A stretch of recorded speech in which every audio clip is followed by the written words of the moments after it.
focus.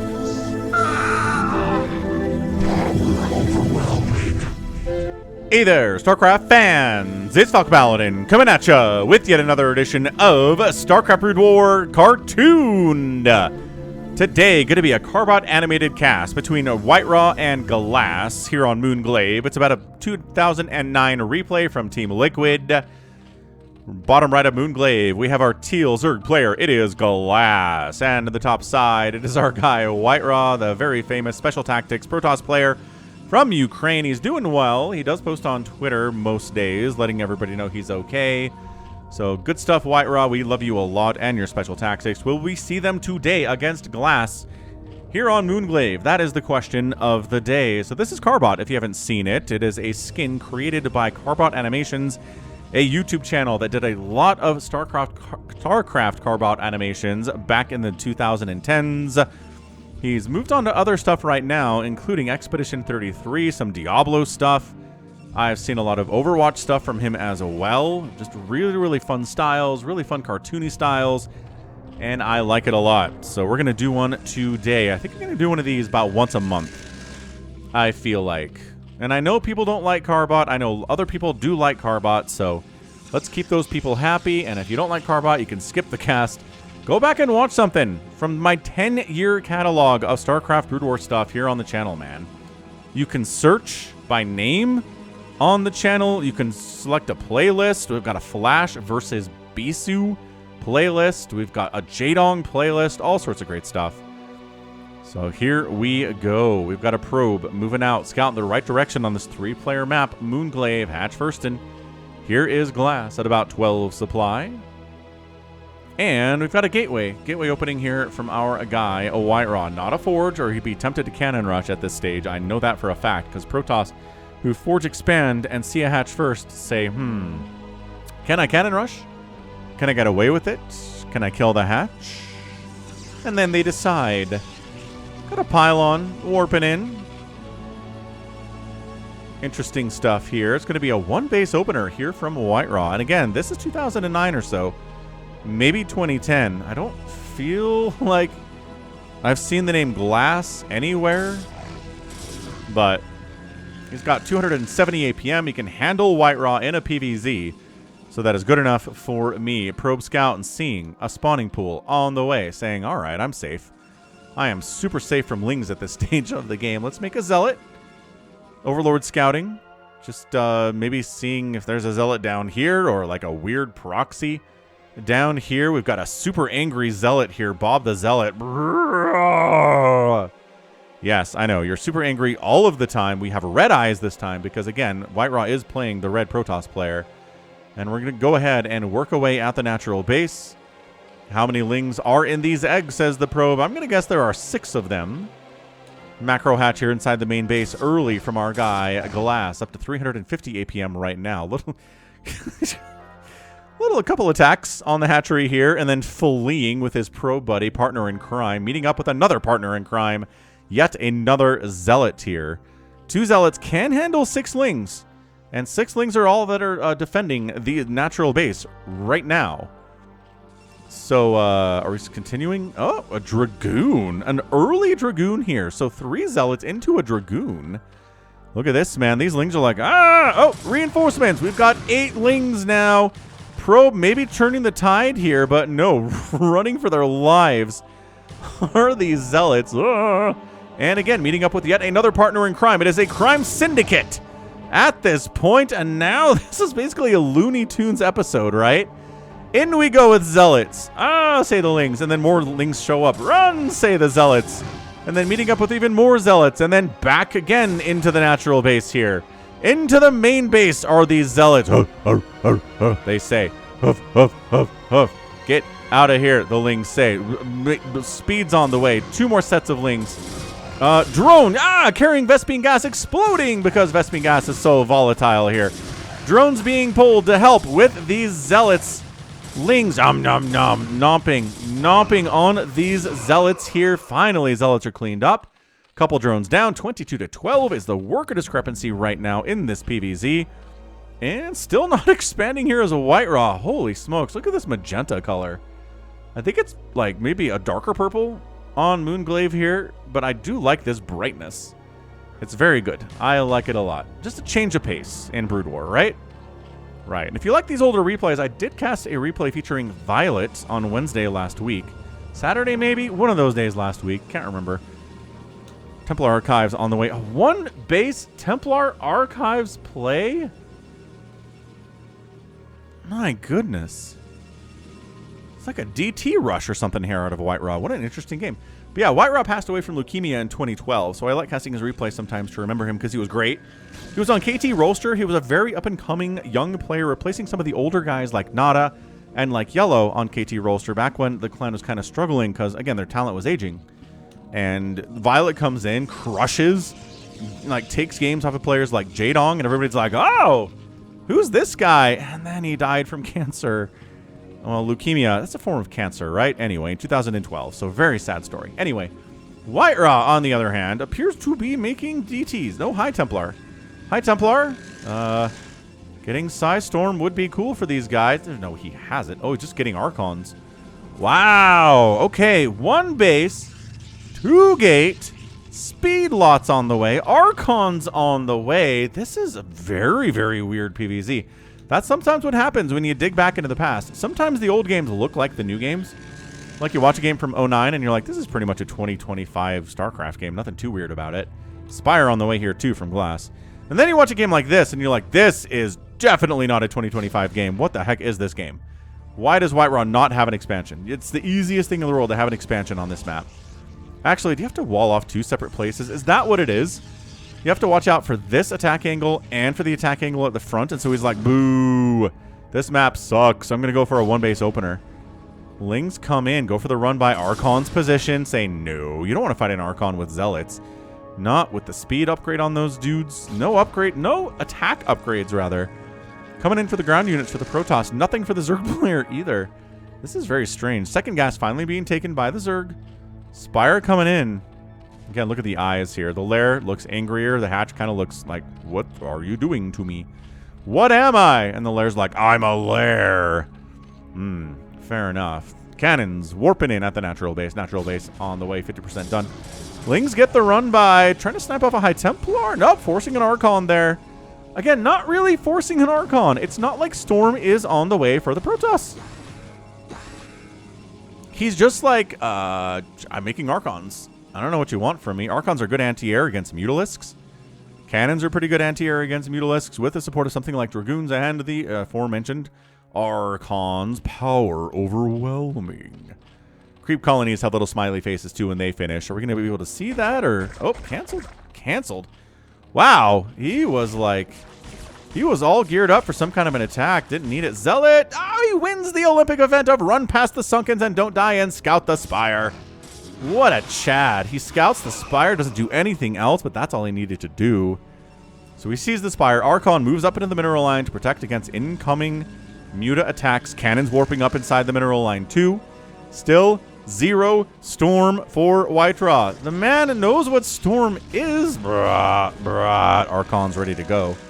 He is known for doing things like Reaver drops and Storm drops in effective ways with the shuttles. That's what the special tactics is. So, all right. 7 Mutalisks stacked up. Not, you know, stacking's not great against Archons, it turns out, but a couple probes are going to die. There you go. 1 volleying down probes. Ooh, that Muta tries to join the party, gets killed in the process, dies in a big green flash. What a weird game this is. Hydraden on the way back home. Dragoon killed.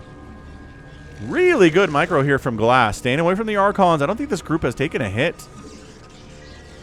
No, hasn't taken a hit from the Archons yet. But doing a little bit of Glaive Worm bounce onto that Archon. He's taking hits. This is why Stargate opening is so much more popular than Archon opening in PvZ. Because Corsairs don't have this problem where they can't quite catch the Mutas. They can. They're very good at catching the Mutas, actually. And look at this. Just not a full stack, but I mean, sure. 10? 9 Mutas are great here. No upgrades for them. No upgrades for anybody. No upgrades for the Mutas. No upgrades for the Lings. No upgrades for the Archons either. The second gas gets wiped out. That totally sucks. That totally sucks. Lurker aspect is on the way. And this is just so hard to defend these mutas if you don't have Corsairs. Like, everybody has this problem. Everybody had this problem for a long time until BC was like, you know what? I know Corsairs can't shoot down, but they're actually pretty great against Zerg, he said, and popularized the Corsair opening and changed the whole matchup, and then this doesn't happen anymore. This is not the kind of game you see from a Protoss like Whitera. He just doesn't do it. And it was with good... Ooh, took a hit there. With really good muta stacking powers, you can hit Archons without actually taking any damage at all to your muta stack. Ooh, look who's getting Psystorm at 10.5 minutes. Look who started the upgrade. Good man. Bit of an attack out. Zealot Archon, my favorite composition when I'm playing the campaign in PvZ missions. Zealot Archon crushes, man. They are so good against the mutas. They're so good against Guardians because the computer's not that great at microing them. But I don't know about somebody like Glass. Look at that sunken count. Look at that smiley creep. Derpy smile on that creep colony. He knows he's going to turn into something else. He just doesn't know what. So that's why the uncertain derpy smile is on his face. Once again, no upgrades. Finally, a +1 attack's on the way from Whitera. Pneumatize Carapace is on the way for Overlords. Lurkers are being made. Another base is coming in. Ooh, over here, sneaking it. Sneaking a third over there. Protoss could find it. If Whitera can find that third base, which it shouldn't be that hard. Just like, he's trying to set up for his own third base over here. But again, Muta's being annoying. They want that probe so bad. Look at the micro on the probe, pulling it behind the Archons. Hey, protect me, boys. Do it. And he's like, wait a second. Is there something down here, maybe? And he heads down. Doesn't even expand there. Brings the probe with him. What the heck? Lings. Okay, Ling Muta gonna try to do this thing against Zealot Archon. Not a good idea. So I think he poked into this space and said there's nothing there. Where's that probe? Is the probe just... Oh, probe's down here. Dude, you can't expand here. There's lurkers here. It's like, wait a second. Where are those lurkers going? Psystorm is done. Psystorm available. You gonna blind storm those guys or what? Gets a pylon and says, wait a second. This is all very dangerous. I'm getting out of here before things get too crazy, which is a reasonable response. Zealot checking to see if there's a third base for the Zerg. There's not. Not here, but over here there totally is, and it's done. Got an evolution chamber, got a queen's nest. We're gonna see a little bit of hive tech here in Carbot. Archon, raw power, overwhelming. Not getting up that ramp, I don't think. Yeah, he knows that. But free drones are possibly mostly free. Dude, one drone makes it out of there. Huge get. Very, very lazy play there from Glass. Ah, more drone transfers. No, Glass. Glass falling apart here in this game, man. That drone transfer was brutal. 44 to 39 total workers. Still no... Is he building a Nexus here? Yes. What? This is like 4 inches from the Zerg base. Whitera, you crazy man. Why are you expanding there to a third? It's like the worst ninja position I've ever seen. I mean, there's got to be a timer to when Glass figures this out. He has to figure this out, right? There's no way he allows this to be here without him ever figuring that out. He might figure it out before it's so entrenched and so defensed that he can't kill it easily, but he's gonna see it. Oh my gosh, look at this. Look at this. Look at this giant blind spot he's got right in his backyard. Is he just firing up like 1,000 cannons? 7 cannons at the same time. 7. Sunken's at the third base. Well defended. 45 to 44 workers. Mutas. There you go. Sniping High Templar. That's what they're here for. High Templar count is like 2. 2 right now for Whitera. 2 High Templar. Man, a mass Hydra, like crackling play would be so good. Hive's on the way. Look at what the Hive looked like. If you thought that the lair was an angry building, the Hive is some kind of super bloodshot-eyed monster from a monster movie from the 1950s. Kind of love it. Overlords out in the map. Archon's chasing those suckers down. Supply blocking Glass? No, not even close. We've got 50 plus available supply out there. Not even worried about it. Dude, I cannot believe this space is here. I cannot believe... Oh, a Greater Spire today. I feel like when I cast Carbot games, we see Guardians more often than usual. It's like this weird correlation. Cast Carbot, get Guardians if there's a Zerg involved. Overlord speed is helping a little bit here, but not enough. Supply blocked? Absolutely not. What did I tell you? He has 50 available supply. Glass is 165 supply, using 105 of it. Whitera is actually supply blocked, which is hilarious considering he hasn't lost a pylon recently. So yeah, there's definitely not a base here, Whitera. I'm not sure why your whole army's... Oh, he's expanding here. Okay. Getting a 4th base that way. Dude, this base is so important. This gas mining is really pretty bad. Come on, Whitera. Oh, Muto's flying. Hold on. Nope. You know, just taking a standard flight path back home. Oh, they're so close to seeing the cannons, but they can't. Oh, no. Is this more cannons? Yeah, dude. Pylons, cannons. Oh, he found it. Okay, on the way back, he finds that he's building guardians. 6 guardians in cocoons. And guess what's here? Cannons. Guess what's really good against cannons? Guardians are crazy good. And look, also, you know, the Guardians will walk themselves into cannon range because they're idiots. They're really bad at this. High Templar, Storming Guardians are really, oh my gosh, really good use of time. It is so annoying. There's the storm. Okay, that's what the split out is for. He's like, yeah, I know you're going to storm me, but 1 storm to kill 1 Guardian is not that great a use of the spell. Dude, this guy, do not die to cannons. Don't do it. Don't die to cannons, please. This is amazing. Guardians firing overhead on these Dragoons. They can't return fire. They are outranged miserably. Archons even more outranged. Oh, hang on. They figured out a spot. Oh, they got a spot to kill a couple of them there. This guy down here plinking away at the assimilator hilariously. I think this base is defensed. I think Whitera managed to hold on to this base that he built in the backyard of Glass, and Glass was too late to recognize it was here. These stupid Guardians will wander into Dragoons as well when they don't need to. Ah, Guardians. You know, in the Mass Recall campaign, which is Brood War reimagined inside of StarCraft 2's engine, Guardians do not drift at all. They park themselves perfectly in range to kill your turrets and your cannons and will not drift into them. And it makes them 1,000 times more scary. Like, the Guardians showed up, and my brain just goes, they'll wander into these turrets eventually. No problem. And then they didn't, and I was like, what is happening? What is happening right now? It was not cool. The Filers are out, man. They are consuming the Lings. The Lings are happily awaiting consumption. Is he getting... Yep, he got Ventral Sacs. Okay, so we're loading up. You know what Falcon loves in StarCraft? It is drops. We got 17 mini Guardians, man. We get drops out here. We get Archon opening from Whitera. What a weird game this is. The Nidus singing a song all day long. Drop heading up. That's what the Zealot is for, though. Look at this. Boy, I wonder if a drop's going to... Oh, my Doom drop. He's like, run home. Gotta tell the Overlord... Wait, no, hang on. They know. They automatically know what's going on. Archon's in position. Psystorm ready to go, too. This might be the worst drop in the history of the world. Glass, go home. Glass, unload somewhere else. Glass. What did I tell you? Oh, he didn't lose anything. So it's not the worst drop of all time. He did go home in time. If he had tried that, if he had tried unloading there, oh gosh. Death to everyone. He's like hiding this drop up in the top right-hand corner. All this magenta, beautiful, I don't even know what this is, radioactive ocean lake stuff here.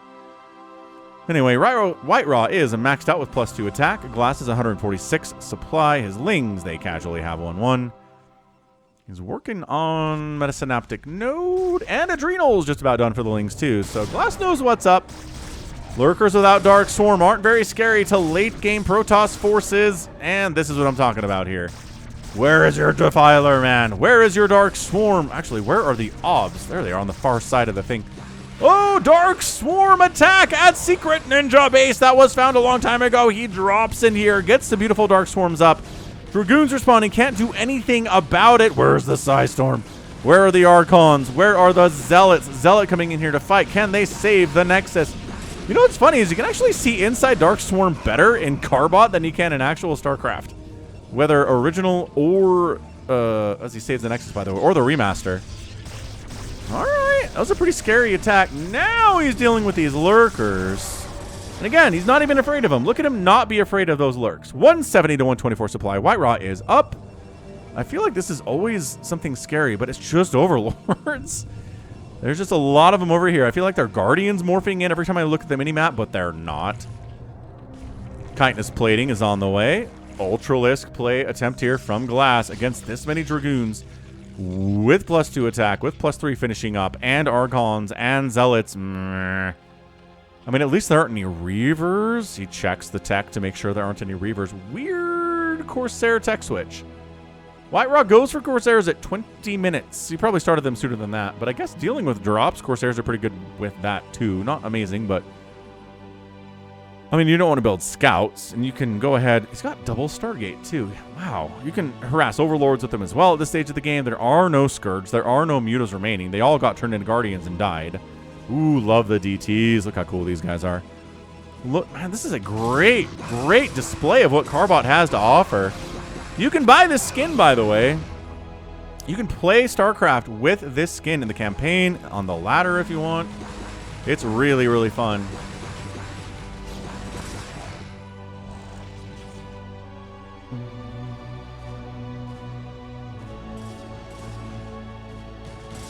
Ultralisks in production. Not sure they're gonna make the difference here. So we got 16 Cracklings, 2 Ultralisks in production, couple hatcheries, a further upgrade for the Lings. They have a +1, a +2 would be nice. But what do I say about +3 for the Protoss earlier? Yeah, that's right. It is Dunzo. It is Dunzo Babunzo.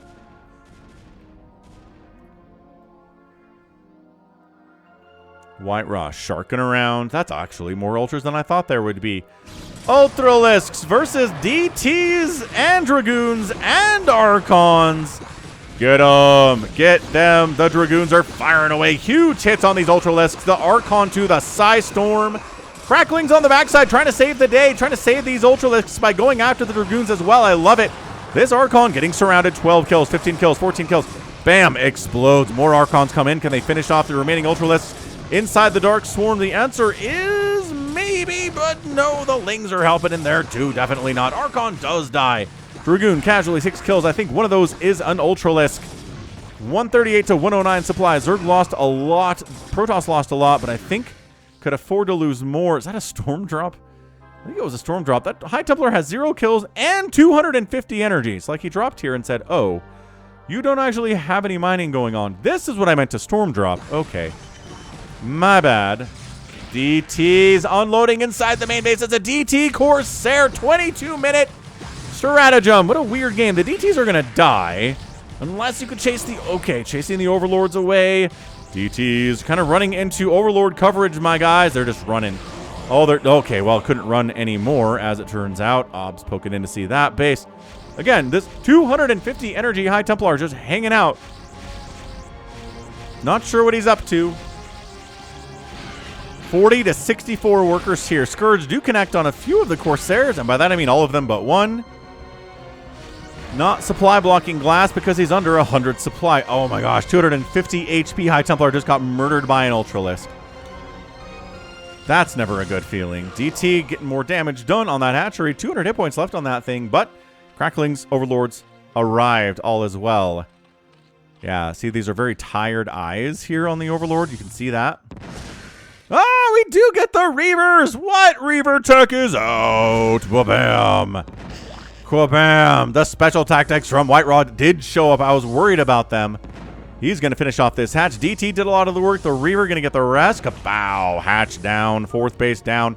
And that's a GG. Glass taps out.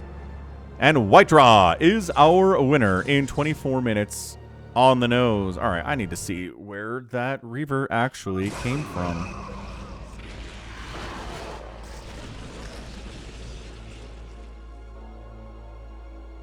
Okay, so we're backing it up here a little bit, looking for the Reaver. Where is it? Where is the dropship? Where is the Reaver guy? Yeah, there's the vacuum cleaners on the robotic support bay. Production tab does not say Reaver currently. Where does that guy come from? I do feel like some Plague would have been nice. I'm not sure if Plague has been researched, though. So yeah, that base comes up. Maybe went a little bit too far back. We're going to speed it up a tiny bit here, but maybe catch some stuff that we missed previously. Here it is. No, here's the initial drop.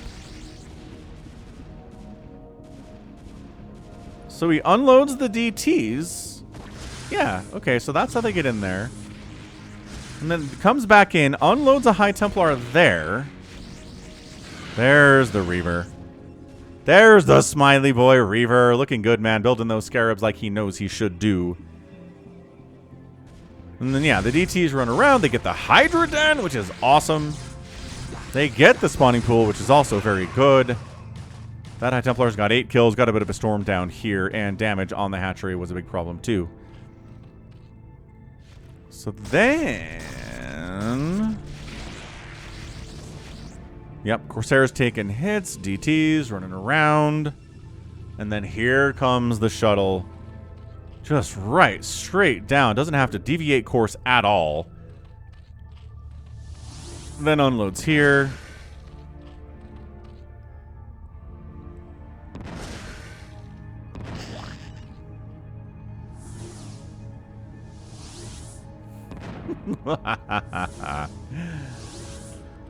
Alright, that's it. That is it. That is a GG. Wow. What a crazy game that was. We got Guardians all up in this mess. We got DTs. We got Reavers doing stuff. We got High Templar storming. We got Dark Swarm. We got Ultralisks. Like, how much more fun could we have had in this game? Good, fun game. Thanks to whoever cultivated this replay and put it in the Whitera pack on Team Liquid back in, like, 2014, because you are awesome. Thank you for this replay pack. And this replay. So again, good stuff from Whitera. Got the special tactics in the end. Got Guardian play. I love the ninja expand down here. Like, come on, man. Who does this? Whitera does it. He's a crazy man. He gets away with it. Beautifully done. This base was huge for him, too. This base was big. Zerg player losing this base was at the end of the line, and that was it. So, woo. Let's check out that final score. End of the day. We got 141,000 points from Whitera, 127 from Glass. Glass outproducing Whitera, out-killing by 3-1, if not a little bit more than that. So a 4-2 outproduction, but a 3-1 out-kill ratio is massive. 15-4 buildings raised in favor of Glass. The outspend by Whitera was about 3,000, a little bit less in 24 minutes. Usually not great, but the future of the economy was not good. Was not good. So... great stuff, like really, really, really great stuff from our guy, Whitera, special tactics, the Ukrainian, and that's going to be it from me.